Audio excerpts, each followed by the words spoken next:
अब हम बात करेंगे बेटा नेक्स्ट इसके अंदर इलेक्ट्रिक फील्ड के बारे में। तो चैप्टर की स्टार्टिंग में हमने देखा था कि सर जो रेस्ट चार्ज है वो इलेक्ट्रिक फील्ड प्रोड्यूस करता है। तो अभी फील्ड क्या है, इलेक्ट्रिक फील्ड, इसको हम देखेंगे। कोई भी सोर्स चार्ज ही क्या करेगा बेटा, हमेशा इलेक्ट्रिक फील्ड को प्रोड्यूस करेगा। तो दो चीजें पढ़ोगे आप यहाँ पे, एक सोर्स चार्ज और एक टेस्ट चार्ज। तो सोर्स चार्ज क्या होता है, जो इलेक्ट्रिक फील्ड प्रोड्यूस करता है, और टेस्ट चार्ज क्या करता है, इलेक्ट्रिक फील्ड को एक्सपीरियंस करता है। तो हमारे पास दो चार्जेस थे, पॉजिटिव चार्ज और नेगेटिव चार्ज। तो जैसे मैंने कहा कि ये प्लस क्यू चार्ज है और एक हमारे पास में क्या है, माइनस क्यू चार्ज। तो प्लस क्यू चार्ज और ये जो माइनस क्यू चार्ज है, इस चार्ज के अराउंड एक रीजन होता है जिसमें किसी अदर चार्ज को लाने पर वो क्या करता है, एक फोर्स एक्सपीरियंस करता है। ठीक है, जैसे कि मैं कहूँ इस प्लस क्यू चार्ज जो है उसके अराउंड क्या है, एक रीजन है। क्या है, एक रीजन। इस रीजन को ही क्या बोलते हैं हम, इलेक्ट्रिक फील्ड बोलते हैं। तो जैसे ये प्लस क्यू चार्ज है, इसके अराउंड एक रीजन है हमारे पास। अब बात करते हैं कि सर ये जो आपकी इलेक्ट्रिक फील्ड लाइंस है कि आउटवर्ड है कि इनवर्ड है। तो हम एक टेस्ट चार्ज की बात करते हैं बेटा। टेस्ट चार्ज को हम क्या करते हैं, क्यू नॉट से रिप्रेजेंट करते हैं। इसको हम क्या करते हैं बेटा, टेस्ट चार्ज। क्या बोलते हैं, टेस्ट चार्ज। ये टेस्ट चार्ज बेटा बहुत ही छोटा चार्ज होता है, इतना छोटा चार्ज होता है कि इसकी खुद की इलेक्ट्रिक फील्ड लाइंस नहीं होती। अब बात करते हैं कि सर क्या इसका कुछ नेचर है क्या, पॉजिटिव या नेगेटिव। बिल्कुल, ये कैसा होता है बेटा, पॉजिटिव नेचर का होता है, मतलब पॉजिटिव टेस्ट चार्ज हम इसको बोलेंगे। तो चलो चेक करने के लिए इस्तेमाल करते हैं, टेस्टिंग के लिए यूज किया जाता है इसका। तो देखो बेटा, अगर मैं यहाँ पर इस क्यू नॉट चार्ज को लेके आऊंगा तो ये प्लस क्यू चार्ज, इसका नेचर भी कैसा है, पॉजिटिव। तो ये इसको क्या करेगा बेटा, रिपेल। तो जो फील्ड लाइंस है प्लस क्यू चार्ज की, वो किधर हो जाएगी, आउटवर्ड हो जाएगी। क्या हो जाएगी, आउटवर्ड। तो ये क्या हो गई, electric field lines for plus Q charge, जो क्या होती है बेटा, आउटवर्ड। ठीक है, इसको हम ऐसे लिख सकते हैं क्यू। क्यू कैसा है बेटा, पॉजिटिव। पॉजिटिव मतलब जीरो से बड़ा या छोटा, बड़ा। तो ये लिख सकते हैं Q is greater than zero. ये किसके लिए हो गया बेटा हमारे पास में, प्लस क्यू चार्ज के लिए। अच्छा, ऐसे ही किसकी भी बात करूं सर, अगर नेगेटिव चार्ज आ जाए तो ये लो बेटा, ये माइनस क्यू चार्ज। इस माइनस क्यू चार्ज के अराउंड भी क्या होगी, इस तरीके से क्या होगा, फील्ड लाइंस होगी। ठीक है, लाओ टेस्ट के लिए Q not charge. Q not charge sir positive nature का, ये नेगेटिव का। क्या करेंगे, अट्रैक्ट, मतलब इसकी फील्ड लाइंस क्या हो जाएगी, इनवर्ड हो जाएगी। क्या हो जाएगी, इनवर्ड। हटा दो अब इसको।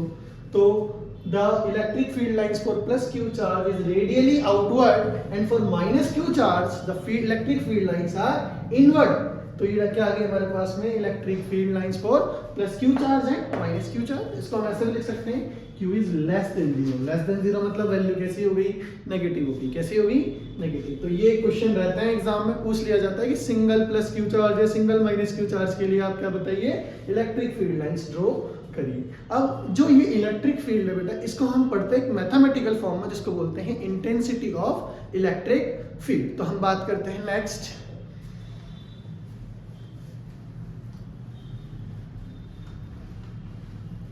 इंटेंसिटी ऑफ इलेक्ट्रिक फील्ड की। क्या है, इंटेंसिटी ऑफ इलेक्ट्रिक, या कब इलेक्ट्रिक फील्ड आए तो भी हम क्या करेंगे, ई निकालेंगे। तो इसको हम लिखते हैं बेटा ई से, E vector is equals to कि यूनिट टेस्ट पॉजिटिव चार्ज में लगने वाला इलेक्ट्रिक फोर्स जो होता है उसे क्या बोलते हैं हम, इंटेंसिटी ऑफ इलेक्ट्रिक फील्ड। तो क्या लिख सकते हैं बेटा, intensity of electric field is defined as the electric force in per unit test positive charge. ये क्या हो गया, इलेक्ट्रिक फील्ड। कैसी क्वांटिटी है बेटा, ये वेक्टर क्वांटिटी। कैसी क्वांटिटी है, अब ऐसा यूनिट भी होता है क्या, बिल्कुल, उसकी ऐसा यूनिट बतानी पड़ेगी आपको। फोर्स की क्या होगी बेटा, न्यूटन पर, और चार्ज की क्या होगी, कूलम, न्यूटन पर कूलम। अच्छा, डायमेंशन भी लिख सकते हैं आप इसकी। तो जो डायमेंशनल फॉर्मूला होगा हमारे पास में, डायमेंशनल फॉर्मूला क्या होगा, फोर्स। फोर्स की डायमेंशन आपको पता है, mlt-2। और चार्ज का क्या होता है हमारे पास में, 80। कितना होता है, 80। अब देखो बेटा, m n, t की पावर 1 ऊपर गया, t की पावर -1 एंड -2 -3, t की पावर -3 और a की पावर 1 को ऊपर भेजेंगे तो a की पावर -1। ये क्या आ गया हमारे पास में, इलेक्ट्रिक फील्ड का फॉर्मूला आ गया या इंटेंसिटी ऑफ इलेक्ट्रिक फील्ड। अब जो पॉइंट चार्ज है हमारे पास में उसकी वजह से भी क्या होता है, इलेक्ट्रिक फील्ड हम कैलकुलेट कर सकते हैं। तो नेक्स्ट हम बात करते हैं किसी पॉइंट चार्ज की वजह से इलेक्ट्रिक फील्ड की, ठीक है, या इंटेंसिटी ऑफ इलेक्ट्रिक फील्ड। तो देखें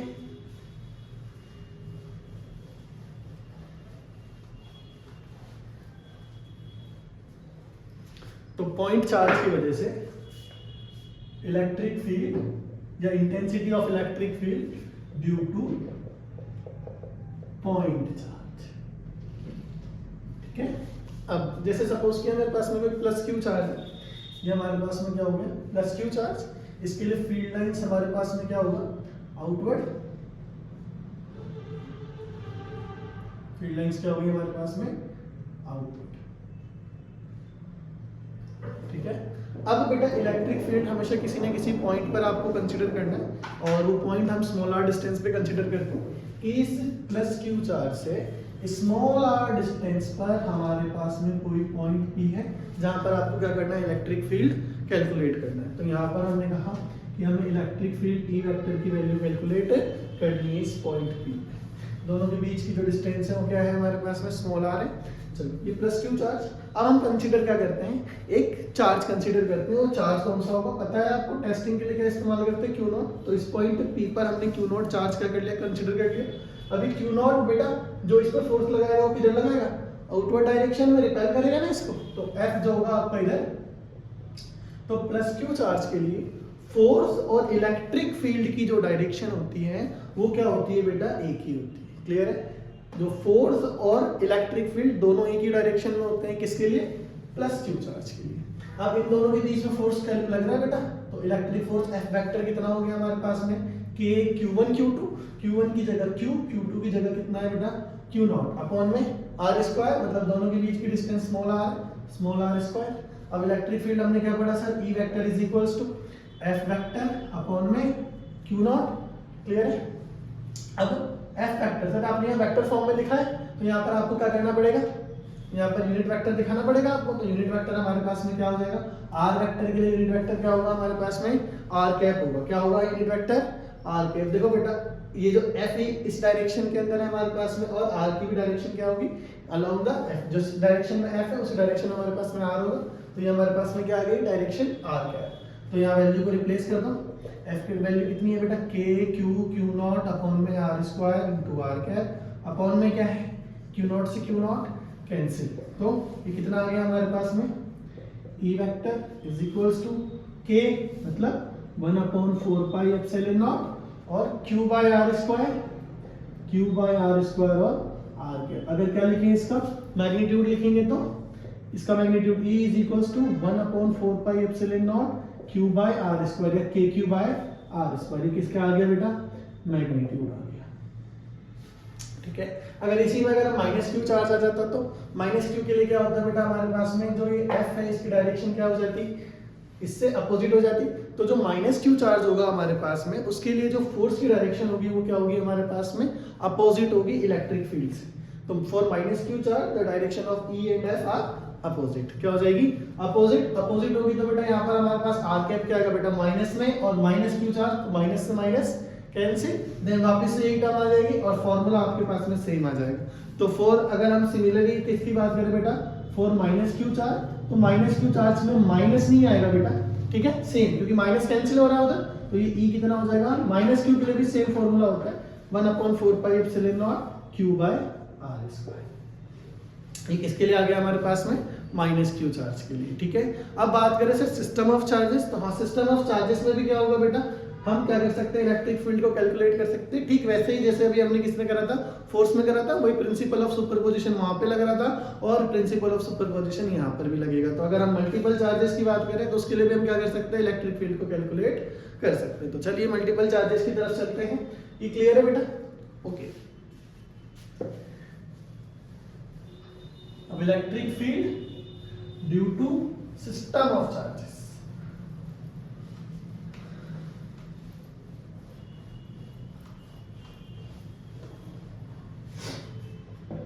electric field due to system of charges. तो वही Q1 Q2 Q3 इस तरीके से हमारे पास में क्या होंगे बेटा, चार्जेस होंगे। तो ये हमने Q1 चार्ज ले लिया बेटा, ये Q2, ये Q3 and so on Qn, N number of charges हो गए हमारे पास। मैंने क्या बताया था अभी जस्ट कि किसी ना किसी पॉइंट P पर आपसे क्या करेगा, इलेक्ट्रिक फील्ड को कैलकुलेट करवाया जाएगा। तो वो पॉइंट भी हम यहाँ पे कंसीडर कर लेते हैं, दैट इज पॉइंट P। तो बेटा देखो ये इलेक्ट्रिक फील्ड यहाँ पे अपन कैलकुलेट करेंगे। ये क्या हो गया हमारे पास में, Q1 की वजह से इलेक्ट्रिक फील्ड E1 हो गया हमारे पास में, और Q2 की वजह से क्या हो गया E2, ऐसे Q3 की वजह से क्या हो गया हमारे पास में E3, और ऐसे ही Qn की वजह से क्या हो गया हमारे पास में En। अब इनका भी क्या करो वेक्टर सब, Q1 के लिए R1 R2 R3 और R, ठीक है। या फिर हम यहाँ पर पॉइंट P भी इसमें कई बार क्या कर सकते हैं, P भी कर देते हैं ना, जैसे Q1 से QP तो R1P 2P 3P N P, ये भी कर सकते हैं और ऐसे भी कर सकते हैं अपन, ठीक है। तो हम बात करेंगे Q1 की वजह से इलेक्ट्रिक फील्ड की। तो पॉइंट चार्ज के लिए भी आपने देखा KQ/R² होता है। तो Q1 चार्ज की वजह से इलेक्ट्रिक फील्ड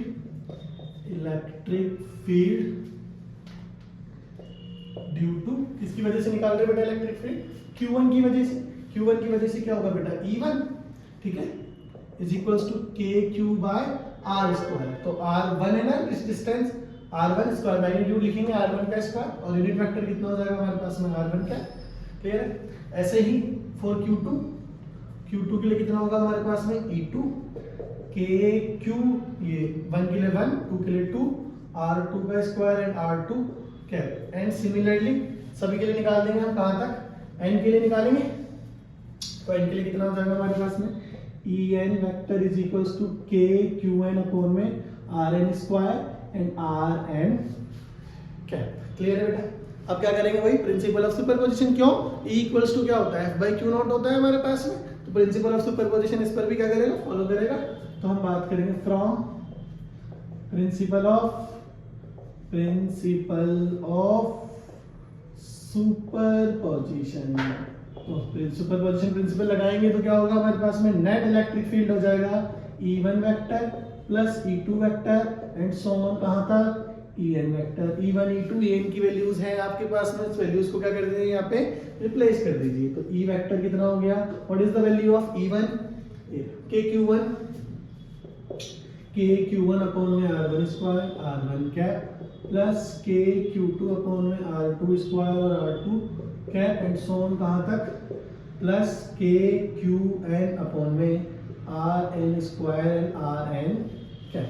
इसके बाद क्या करें बेटा, इसमें से K को कॉमन ले लीजिए। तो E वेक्टर कितना हो गया हमारे पास में, KQ1 अपॉन में R1² plus R1 cap plus Q2 upon में R2² and R2 cap and so on Qn Rn² and Rn।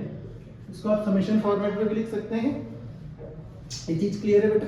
अगर समेशन फॉर्मेट में अगर हमें इसे लिखना हो तो हम इस तरीके से लिख सकते हैं, देखिए यहाँ पे देख लेते हैं। तो ये E जो है हमारे पास में E, इसको हम क्या लिख सकते हैं, K1/4πε0 समेशन कर सकते हैं, ऐड होगी टर्म सारी। तो ये कितना हो जाएगा हमारे पास में, QI अपॉन में RI² and RI cap. I की वैल्यू कहाँ से शुरू कर रहे हैं, 1 से कहाँ तक, n तक, I अप टू। ये क्या बेटा हमारे पास में, electric field due to a multiple charges या सिस्टम ऑफ चार्जेस। तो उम्मीद करते हैं ये भी आपको समझ में आ गया होगा। किसी भी तरीके की कोई भी परेशानी आए तो आप बता सकते हैं, ठीक है। अब ये हमारे पास में बेटा मैथमेटिकल टर्म्स थी।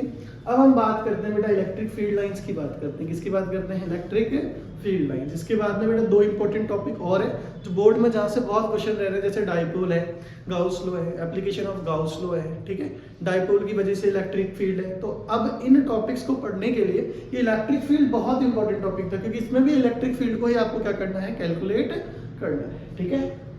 यहाँ तक क्लियर है। एक हम इलेक्ट्रिक फील्ड लाइंस के बारे में और इसमें समझ लेते हैं, देन इसके बाद अपन अपना डाइपोल एंड गाउस लॉ की शुरुआत कर सकते हैं, ठीक है। तो चले बेटा, ये क्लियर है सभी को।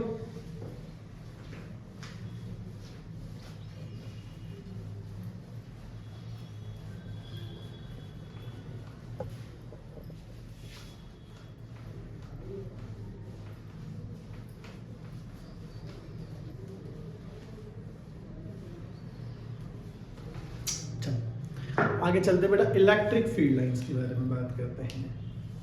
नेक्स्ट है इलेक्ट्रिक फील्ड लाइंस। क्या है हमारे पास में इलेक्ट्रिक फील्ड लाइंस। तो क्या होती है इलेक्ट्रिक फील्ड लाइंस? अभी हमने देखा था प्लस क्यू और माइनस क्यू के लिए। तो अगर मैं बात करूं सिंगल चार्जेस के लिए फील्ड लाइंस इस तरीके से हमने बनाई, प्लस क्यू और माइनस क्यू। प्लस क्यू के लिए क्या होती है हमारे पास में फील्ड लाइंस? आउटवर्ड होती है। क्या होती है? आउटवर्ड।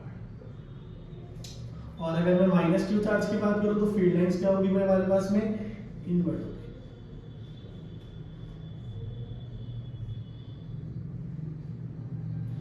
ठीक है, प्लस क्यू के लिए आउटवर्ड और माइनस क्यू के लिए। अगर मैं एक ऐसा चार्ज दूं बेटा, जैसे ये मेरे पास में प्लस क्यू चार्ज है और ये क्या है? Minus Q charge. ये प्रॉपर्टी दोनों के लिए फॉलो करनी चाहिए हमारे पास में। तो यहाँ पर क्वेश्चन भी रहते हैं कि properties of electric field lines. तो देखो बेटा, first electric field lines are started from plus Q charge and end with minus Q charge. तो ये प्लस क्यू चार्ज से शुरू होगी और माइनस क्यू चार्ज पे जाके एंड हो जाएगी, खत्म हो जाएगी। क्लियर बेटा? प्लस क्यू से शुरू हुआ, माइनस क्यू पर खत्म हो गया। क्लियर है? और प्लस क्यू के लिए हमें पता ही फील्ड लाइंस क्या है बेटा? आउटवर्ड है, तो हमने इसको आउटवर्ड निकाल दिया। और माइनस क्यू चार्ज के लिए कैसा है? इनवर्ड। तो ये क्या आ गया बेटा? प्लस क्यू और माइनस क्यू के लिए इलेक्ट्रिक फील्ड लाइंस। अच्छा, प्रॉपर्टीज की बात करें, properties of electric field lines. तो electric field lines are started from plus Q charge and end with negative charge. For single isolated charge plus q के लिए outward और माइनस क्यू के लिए इनवर्ड। क्लियर है बेटा? ये क्लोज लूप नहीं बनाती। जैसे मैग्नेटिक फील्ड लाइंस क्या करती है? क्लोज लूप बनाती है। Electric field line do not form any closed loop. अगर आप क्या करें, अगर इस पे इलेक्ट्रिक फील्ड लाइंस पे किसी पॉइंट पे कोई टेंजेंट लाइन ड्रॉ करें तो वो उस पॉइंट पर इलेक्ट्रिक फील्ड की डायरेक्शन को रिप्रेजेंट करेगा। टू इलेक्ट्रिक फील्ड लाइंस जो है, two electric field lines never intersect each other. दो इलेक्ट्रिक फील्ड लाइंस एक दूसरे को इंटरसेक्ट नहीं करेगी। क्यों? क्योंकि अगर ये ऐसा करती है तो एक ही पॉइंट पे इलेक्ट्रिक फील्ड की दो डायरेक्शंस होगी जो पॉसिबल नहीं है, क्योंकि इलेक्ट्रिक फील्ड की एक पॉइंट पर यूनिक डायरेक्शन होती है। तो two electric field lines never intersect each other. If they intersect there will be two direction of electric field at same point which is not possible. Clear है बेटा? अब इसके बाद में अगर हमारे पास में इस तरीके से कोई चार्ज है, जैसे कि दोनों ही प्लस क्यू चार्ज, सर यहाँ पर भी प्लस क्यू है और यहाँ पर भी प्लस क्यू है। अब इसके लिए फील्ड लाइंस कैसे होगी बेटा? देखो बेटा, अगर आप ऐसे बनाएं तो आप इसके लिए तो स्टेटमेंट सही है, आउटवर्ड। यहाँ पे देख रहा है ना, प्लस क्यू के लिए देखो आउटवर्ड है, माइनस क्यू के लिए इनवर्ड है, दोनों के लिए फॉलो कर रही है सिचुएशन। बट यहाँ नहीं हो रहा है ऐसा। सर प्लस क्यू के लिए तो करेक्ट है, बट इस प्लस क्यू के लिए नेगेटिव गलत हो गया ना बेटा। देखो इनवर्ट चली गई ना इसके लिए, तो ये इस तरीके से नहीं जाएगा। तो देखो ये प्लस क्यू है, ये यहाँ तो ऐसे फॉलो हो जाएगा बेटा, आउटवर्ड है, इसके लिए भी आउटवर्ड है। ये इधर जाना चाहेगा लेकिन ये जाने नहीं देगा, रिपेल करेंगे। इस तरीके से क्या हो जाएंगे? चार्जेस मुड़ जाएंगे। क्या होंगे? चार्जेस मुड़ जाएंगे इस तरीके से।